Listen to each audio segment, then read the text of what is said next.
Doutor Tiago, qual é a sua função para tentarmos perceber? Já conhecemos o doutor Nuno como sendo aqui psiquiatra e dando aqui também uma perninha na parte da psicologia e da orientação a nível sexual. No seu caso? Eu sou médico, trabalho no setor hospitalar Vila Nova de Gaia Espinho e a minha diferenciação técnica, a minha especialidade é infecciologia e foi nesse contexto que o Ou seja, o meu infecções a nível da sexualidade ou no geral? No geral. Mas hoje, porque o programa assim, não é, Dr. Nuno? Exato. É focado, é dedicado vamos hoje. falar de mitos no que tem a ver com infecções sexualmente transmissíveis. Recordo que há 2 semanas falamos do preservativo, Dr. Nuno. Exatamente. Nem de propósito, eu começaria por aí. Um mito, o preservativo, muitas vezes, não é? É um dos preservativos, não sei se o doutor Tiago concorda connosco. Não percebi a Que mito pergunta, relacionado com o preservativo? Há mitos relacionados com o preservativo. Certo. Sim. Ok? Há algum mito especial que se queira referir? Por exemplo, o preservativo protege contra todas as doenças sexualmente transmissíveis? Sim, protege. Claro que o preservativo tem 2 fragilidades que pode romper, certo? E também, dependendo da forma, a eficácia também depende da forma como é colocado, ok? Pronto. E, inclusive, nós hoje em dia, até em algumas doenças, nomeadamente na prevenção da infecção VIH, nós recomendamos que, para além do preservativo, no caso das pessoas não estarem infectadas, como é óbvio, façam também uma medicação preventiva que reforça o efeito, neste caso, da prevenção em relação ao risco de transmissão do vírus, do VIH, do vírus da imunodeficiência humana. Ou seja, o preservativo, sim, é uma excelente arma, contudo, em algumas situações, pode não prevenir tanto como as pessoas. Ficam aqui os 95, ficam 5% de risco, ainda me recordo, falar da semana passada. Tínhamos, os dados talvez variem, Tiago, tínhamos apontado uma eficácia, pelo menos para o VIH, porque, por exemplo, com a doutora Amélia tínhamos falado que o vírus do papiloma humano tem muito mais facilidade de contágio nas áreas não abrangidas, não cobertas, não é? Ao nível da região eu aqui pélvica pelo passar preservativo. Uma mensagem mais importante, que é, mais do que mostrar as fragilidades do preservativo, passar a mensagem que o preservativo é uma ferramenta. É uma boa ferramenta para ser usada. É uma boa ferramenta, é a melhor ferramenta que temos e que sempre... E o brinquedo, que eu não me esqueci, Dr. Nuno, e o brinquedo. Pode ser um brinquedo. Por esse prisma, também. No ato da sexualidade e do carinho. Completamente. Por falarmos em mito, um mito que surge nos homens, mas mais no sexo feminino, usar os sanitários públicos, doenças que podem ser transmitidas através da sanita, por exemplo, do tampo.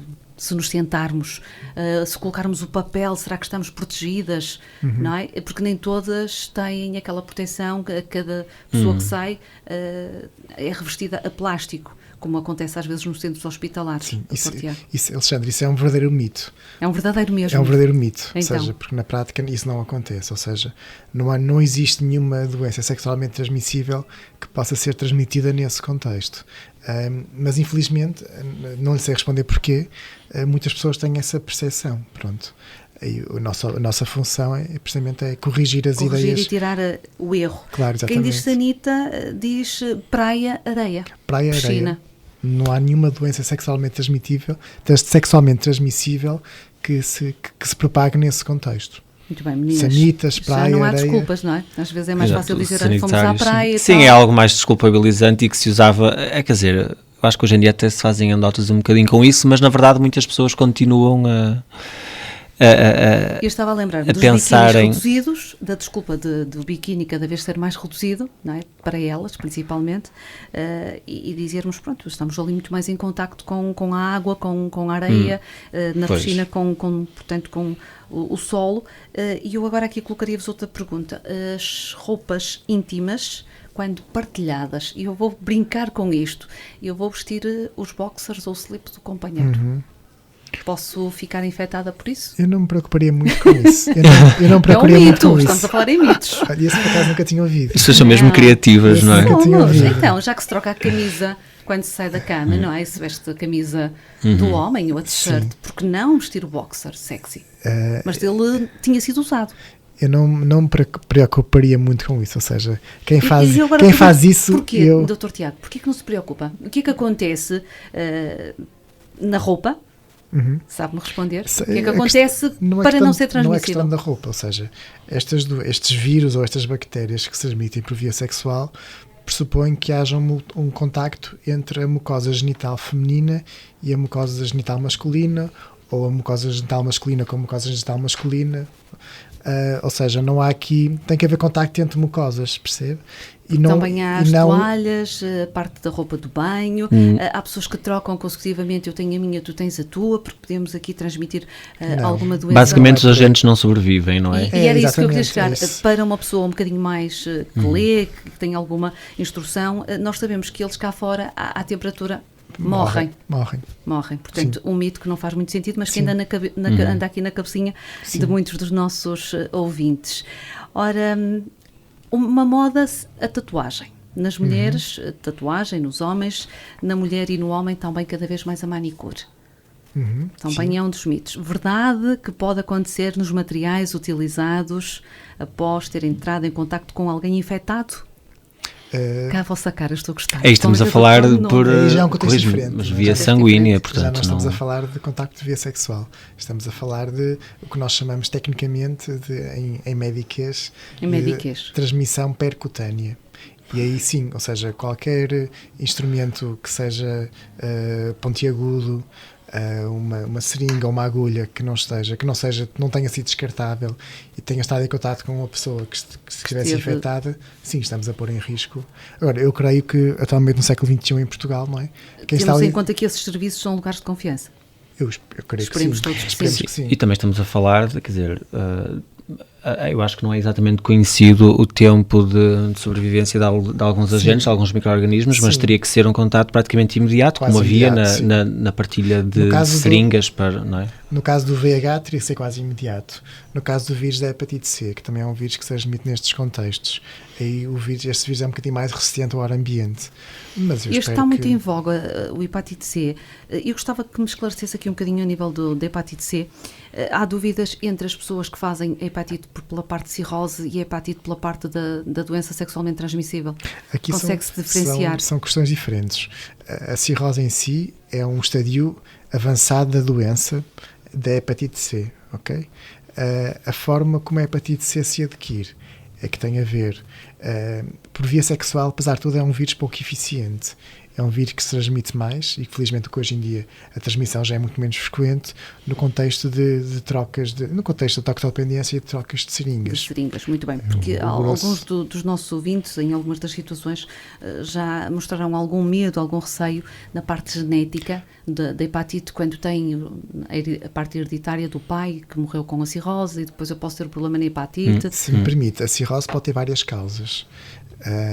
Pode ser, por exemplo, as pessoas que consomem muito álcool podem também ter cirrose.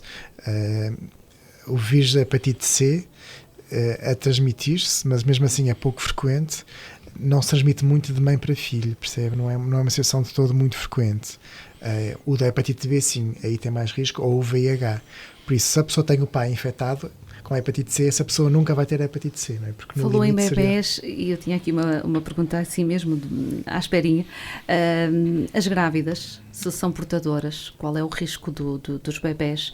Ou há risco, ou é simplesmente o mito de passar a doenças sexualmente transmissíveis? Não, existe mesmo esse risco. Mas as grávidas, durante a gravidez, são rastreadas precisamente para o tipo de infecções que podem provocar o que nós chamamos de transmissão vertical. Vocês podem, através do acompanhamento durante a gravidez, evitar mesmo contágio? Não é evitar, sim, exatamente, sim.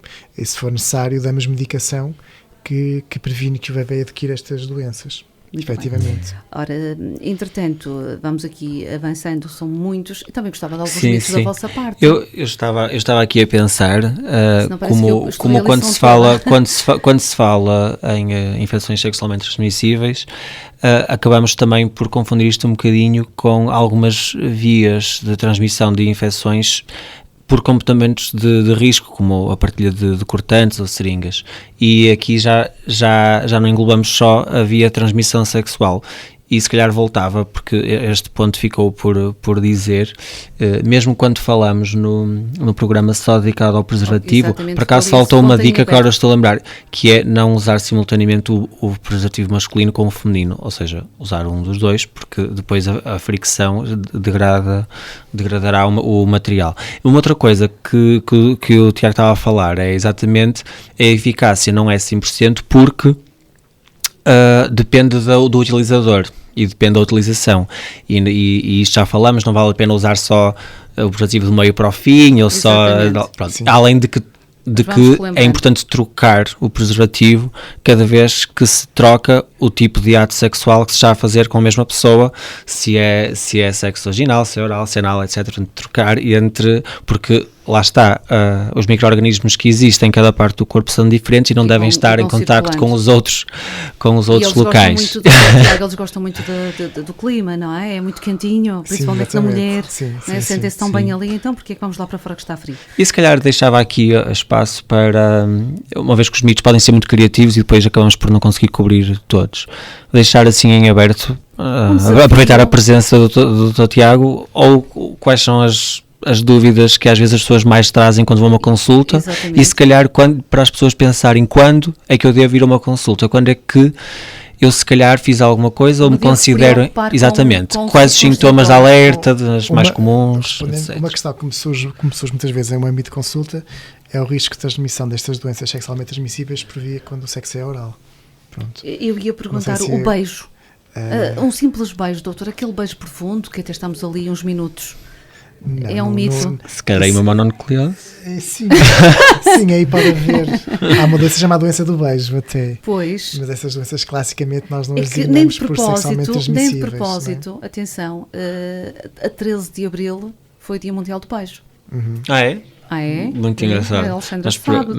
Mas realmente, agora que penso nisso, a mononucleose não é muito classificada, não é uma doença sexualmente dentro desse, porque não se considera propriamente o beijo um ato sexual per si. Bem, nós aqui às vezes expandimos um bocadinho o conceito de sexualidade e mesmo quando há outras disfunções de poder ampliar, mas classicamente não está classificada como. Não vamos criminalizar o beijo. Sim, não vamos criminalizar. Vamos deixar aí, até porque é um dia que o celebra porque ele é bom. Por exemplo, imagine que alguém tem infecção VIH.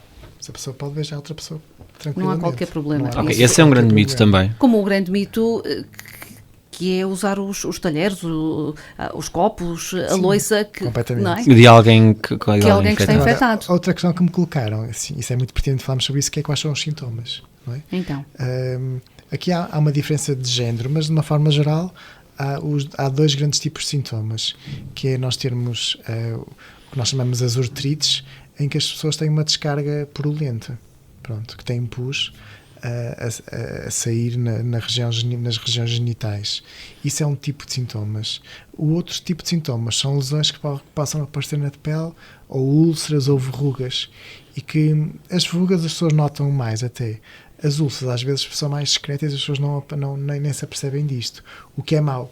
Porque depois as pessoas ficam infectadas. E não podem confundir com um problema cutâneo, sem sequer o associar à parte da sexologia, e é o que acontece muitas vezes com estas infecções sexualmente transmissíveis, é que as pessoas nem se apercebem que as têm. E, por exemplo, e nas mulheres às vezes ainda é mais complexo pela posição anatómica. Às vezes o homem apercebe-se mais facilmente. A mulher não. E a nível de pele, doutor, pode aparecer em qualquer parte do corpo ou há uma zona que seja mais. Não, estamos a falar da região genital, não é? Só a genital. Mas depois há doenças, por exemplo a sífilis, em que as pessoas podem, ao ficarem infectadas, depois ter lesões na pele no corpo todo, percebe? Nem de propósito, estava a olhar aqui para. Estávamos a falar num estadio um bocadinho mais tardio da sífilis, mas eu estava a pensar na parte das úlceras, ou seja, para as pessoas entenderem. A úlcera pode ter o aspecto, por exemplo, de uma sífilis primária. As primeiras lesões que podem aparecer na região genital é o aspecto de uma afta, mas que geralmente tem dolor, ou seja, não dói. Uma afta que não dói. Pronto. E as pessoas podem não valorizar. Exatamente. Aftas. É o aspecto pequeninas úlceras podem ser moles até. Moles. Também há entre aspas, as aftas mais duras. Dão comichão. E é outro tipo de... Não dão qualquer sintoma. Às vezes passam completamente despercebidas. A comichão seria, por exemplo, no caso da infecção urinária, da uretrite, tanto no homem como na mulher, aquela ardência a urinar, às vezes mais até no final da micção, ou seja, de estar a urinar. Lá está. E mesmo nas mulheres, às vezes, um bocadinho uma dor pélvica que parece que a bexiga continua cheia. Que uma dor no baixo ventre. É claro. Sim. Exatamente, por falarem no odor, sabemos que o odor pode alterar em várias fases da vida da mulher durante o mês, não é? Em função da parte hormonal e também da parte do fator psicológico, mas sendo ela sempre frequente, Dr. Tiago, a mulher deve estar com atenção a esta alteração do odor mais intenso, ou mesmo até à cor ou à espessura, ou nem por isso? Sim, claro que sim, mas uma mulher percebe-se facilmente quando... Uma mulher apercebe-se facilmente quando isso está a suceder, não é? Por isso aí acho que é mais difícil ser assintomático, percebe? Se a pessoa sabe que antes ou depois do período vai ter um cheiro mais intenso, e se é sempre assim, nada de preocupante, mas se depois de passar aquela semana, ou aqueles 4 ou 5 dias, continuar, então este é um caso de procurar pelo menos um aconselhamento. Eu não relacionava isto com o período, mas se a mulher sentir uma alteração do odor, se tiver algum líquido diferente, sim, acho que é para valorizar. Que muitas das mulheres associam quase sempre esta parte, não é, que é uma alteração no corpo da mulher entre a parte não é, da transição da própria cor, do próprio cheiro, que é diferente por natureza e não é igual em todas. Mas algumas não só notam. Para fazer uma ressalva, eu tenho menos experiência em relação ao sexo feminino, porque normalmente nesse tipo de circunstâncias a mulher procura mais o ginecologista. Exatamente. E muito eu bem. não tenho Ora, mas temos aqui ainda relativo ao sexo oral, que já cá foi falado. Engolir o esperma de alguém infectado pode causar aqui a doença? Não é por aí. Também não? Não é por aí. Grande mito este. Ainda muita gente aí a pensar que sim. A questão é o seguinte, que sabemos que a questão não se trata de engolir ou não engolir o esperma, percebe? A questão trata-se do esperma ter contacto com a mucosa oral da pessoa. Depois se engola ou não engola é completamente irrelevante. Ou seja, mas o facto de ter contacto, aqui Pode falamos haver da exposição, de aumentar a hipótese de contágio. Sim, aí há risco. Há doenças que transmitem nesse contexto. O mito está no engolir ou não engolir. Isso é mito, isso é irrelevante. Exatamente. O risco está no contacto inicial, como tínhamos falado. Nas gengivas, se as gengivas estiverem mais fragilizadas, até se recomenda muitas vezes, por exemplo, não escovar os dentes imediatamente antes do ato sexual, que é uma coisa que as pessoas fazem muito, porque vai abrir sempre algumas feridas nas gengivas e, de facto, o contacto dos fluidos sexuais, seja o esperma ou sejam os fluidos vaginais femininos, porque essa transmissão também acontece, porque há descamação de células, etc. O contacto com os fluidos genitais com a mucosa oral, ou seja, estamos a falar a parte, sim, nós estamos aqui a falar de mucosa, eu acho que devíamos fazer um parênteses, mucosa, ou seja, aquela parte da pele interior dos órgãos, mais macia e úmida. Sim.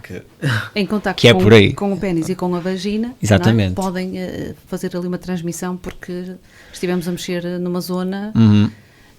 É bom que se pense, porque isto às vezes passa-nos ao lado. Achamos que vamos fazer bem escovar, tomar banho, fazer uma higiene. Sim, exatamente. Mas nem sempre, e aqui já foi falado com o Dr. Nuno muitas vezes, com o Dr. Tiago não, e agora vou-lhe colocar assim, muitas vezes os atos não são pensados, não são premeditados. Sim. Acontecem nos lugares mais improváveis, sem qualquer hipótese de nos prevenirmos. Claro. Já aqui falámos isso em relação ao preservativo. A não ser que se ande munido de preservativo, por exemplo, não é? Sim, mas isso é que estou a falar na questão de quando a pessoa não tem, por qualquer razão, porque está longe, etc, etc. Ou até porque se esqueceu, porque a caixa até pensa que tem, mas está vazia. Enfim, há muitas situações. Então aí se calhar, não sei, depende de caso para caso, não quero dar uma resposta para todos, mas protelar o ato sexual... ou seja, como falamos da última vez, a pessoa escolhe o seu nível de risco. A pessoa sabe que tipo de risco está a correr, se está, por exemplo, a praticar sexo oral sem preservativo e só usa o preservativo no sexo vaginal ou anal, tem que ter noção que há um nível de risco para aquilo que está a fazer, é mais baixo, mas existe, porque já falamos quer das infecções bacterianas, quer mesmo a do vírus da HIV ou VIH, não estão a ser cobertas portanto as pessoas escolhem o nível de risco e desde que a seguir vão procurar as respostas, não é? Na loucura do ato, nós conseguimos ter essa parte racional, Dr. Tiago, Dr. Nuno? Então se é loucura, acho que não. A palavra diz tudo, não é? Loucura. O que é que aconselha? Existe uma loucura? Pós, pronto, ok, a pessoa já fez qualquer coisa que pronto. Então agora o que é que fazer? O que é que fazer? O que fazer no pós? No pós da loucura. De um ato desprotegido ou alguém que... O maior risco que as pessoas têm quando têm uma relação sexual desprotegida é de apanharem o VIH, pronto, o vírus da imunodeficiência humana. Então o que nós recomendamos é que o mais rápido possível e nas primeiras 48 horas se dirijam a um serviço de urgência hospitalar. Isto é um bocado... dizer isto é um bocadinho agressivo. Sim, mas esta é a porta aberta que o Sistema de Saúde tem para este tipo de situações. E explicar o que sucedeu e nós, nestas circunstâncias, começamos uma medicação que a pessoa tem que fazer durante um mês. São 1 ou 2 comprimidos por dia, não é nada especial, em que a pessoa, durante aquele período, isso diminui o risco de transmissão do vírus da imunodeficiência humana. Ou seja, estão ali a fazer uma prevenção, mesmo que não tenha, que a pessoa não esteja infectada, o parceiro ou a parceira. Não sabemos, ninguém sabe. No entanto, existia, agora também coloco isto como um mito, quase já na reta final desta conversa, ainda sobre o HIV, que a pessoa teria que fazer, e acho que foi mesmo com o Dr. Nuno, ali um período de acabou, não é? Vamos fazer uma pausa, não posso fazer nada até fazer o teste para saber se estou ou não infectado. Aquela parte da... Lembro-me, doutor, período de janela. O período de janela, assim, o que nós falamos foi que os resultados definitivos demoram... Só conseguem saber 3 meses depois. Exatamente. Enfim, agora há testes, uma tecnologia de quarta geração, que será 1 mês. Bom, isso não dispensa o teste dos 3 meses, estamos a falar do rastreio do HIV. Não é junho e abstinência, é ter relações sexuais protegidas. Exatamente. Ou saber que durante aquele... No fundo, exatamente, no fundo a informação que se tem com um teste é, durante este tempo até aqui, até aos 3 meses anteriores, eu não estava positivo para a infecção, não tinha infecção, não sei o que é que se passou daí para cá e, portanto, até daqui a 3 meses, quando eu repetir o teste, eu não sei o meu status e, portanto, não vou ter comportamentos de risco. Não estamos a dizer ficar abstinente, estamos a dizer praticar sexo seguro. Exatamente, acho que é muito bem dito, acho que foi uma grande forma de se terminar uma conversa. Esta conversa, eu fico sempre com a sensação que nós tínhamos muito mais para dizer. Sim, porque acabamos de forma indireta por nos focar muito no HIV e na hepatite, quando já foi, e relembramos aqui com o Dr. Nuno. Agora eu passaria aqui a vez ao Dr. Tiago antes de me despedir. Existem um sem fim de números de doenças sexualmente transmissíveis, umas mais graves do que outras, outras que podem ser curadas de uma forma muito simples, com uma toma, outra com meia dúzia de tomas, só ela ou os dois. Na sua experiência de consultório, doutor, tirando estas duas, que são aquelas, podemos dizer, as grandes, as que galopam, não é? Quais são aquelas que, de forma, numa linguagem que as pessoas consigam assimilar, que mais lhe surgem? Há 3 doenças que preocupam mais. Uma é a gonorreia, porque em Portugal ainda não há casos disso, mas há países onde já quase não temos antibióticos para tratar esta infecção, porque já as gonorreias que aparecem já são resistentes aos antibióticos que nós usamos com mais frequência. Depois... Como é que a pessoa sabe que é protetora? Tem algum sintoma? A pessoa na gonorreia é sempre sintomática, ou seja, tem uma descarga purulenta, pronto, e o diagnóstico é muito fácil de fazer, e cá em Portugal ainda não há casos destes, mas há noutros países já há casos onde já há falência em relação aos antibióticos mais utilizados.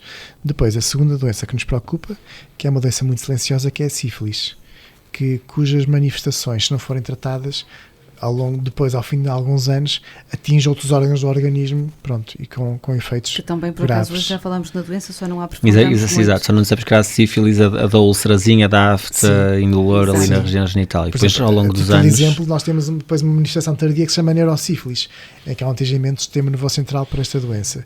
Outra doença que há uns anos atrás era mais problema do que é agora, era a questão do HPV, não tanto pela gravidade da doença em si, que até muitas vezes era muito silenciosa, mas pelo risco de cancro associado. Exatamente. Hoje em dia, felizmente, com a vacinação, pronto, vamos combater muito a prevalência do cancro associado a esta doença, porque, como sabe, a vacinação é gratuita e vamos ter toda uma geração quase livre deste tipo de cancro, digamos assim. Não é em qualquer idade que o podemos fazer, ela só está facultada às mais jovens, não é? Sim. Tive-me esta dúvida, acho que sim. E aos mais jovens faz parte do plano de vacinação. Já faz parte do plano. Sim. Pessoas mais velhas, até aos 20 e tal anos, também começa a estar indicado. Acima disso, ainda estamos a discutir o consenso em relação a isso. Pronto, então, meninas que já estejam... Tem uma desvantagem esta vacina, que é caro. É caro. Este é caro, custa 400 e tal euros. O Mas ciclo temos todo de aqui vacinação. outra situação que se for feita de forma certinha, não é? Que tem a ver com a citologia, que é feita de 6 em 6 ou de ano a ano, em função dos resultados, também é ali uma grande prevenção para a mulher. Sim, Portanto, até há uns anos atrás não havia outra forma, claro. Não existiam vacinas e era por aí que se detectava qualquer problema a nível do útero, seja o papiloma ou outro qualquer, porque realmente não dá sintomas, não se vê, não dói. É um cancro muito silencioso e a tempo ainda há solução, não sendo a tempo, mas também não é dos com maior risco a nível de morte em Portugal na mulher. De cancro era, mas deixou de ser. Agora, eu não sei os números concretos, mas felizmente com a questão da vacina vai deixar de ser. Com a prevenção. E é bastante tratável também, como já foi falado aqui com a doutora Amélia. Lá está. Pronto, lá está. Tratamento, prevenção, está tudo aqui na roda da sala privada. Nós, todas as quartas-feiras, de 15 em 15, de 2 em 2, não é? Semanas, temos temas. Eu levantaria aqui a questão de os nossos ouvintes poderem sugerir-nos temas que gostassem de ver respondidos no anonimato, sem qualquer identificação. Isto vai para um e-mail que eu vou revelar da sala privada, que vai ter diretamente às mãos do Dr. Nuno, e que é o Dr. Nuno que depois aqui se encarrega de responder. Ora, se têm onde tomar nota, é importante escrever este e-mail, salaprivada@clinicamarcadamente.pt. Ok? Isto é tudo minúsculo, tudo junto. Sim. .pt. Além de que podem consultar o nosso Facebook, alguma sugestão, dúvida, recomendação? Recomenda-se, costuma dizer. Dr. Tiago, na sua estreia aqui na sala privada, eu espero ter mais oportunidades noutros temas que sejam da sua área. Foi sempre um gosto, é sempre um gosto termos aqui pessoas que nos trazem muita sabedoria. Eu gostava de lhe pedir uma mensagem em rádio para quem o ouve e que possa servir como um exemplo a seguir naquilo que tem tanto conhecimento, que é a sua área, e que estamos aqui a falar em doenças sexualmente transmissíveis. A mensagem muito simples que eu uso sempre nestas circunstâncias, que é, sempre que tivermos relações sexuais desprotegidas, estamos a ter relações sexuais desprotegidas com todas as pessoas com quem aquela pessoa também teve relações sexuais desprotegidas, ou seja, estamos a potenciar ao máximo o risco de apanharmos alguma infecção sexualmente transmissível. A que nos preocupa mais, efetivamente, é a infecção VIH. Por isso, neste contexto, o que as pessoas devem fazer é procurar ajuda no hospital, certo? Se não fizerem neste período útil, que foi as tais 48 horas, o ideal então é que o mais rápido possível, respeitando o tal período de 3 meses, façam análise ao sangue. Isto porquê? Porque para o caso de ficarem infectadas, detectarem a doença o mais rapidamente possível e assim iniciarem também o tratamento o mais rapidamente possível, mas por outro lado, se estarem sabendo que estão infectadas, já não vão infectar outras pessoas e a cadeia de transmissão acaba ali.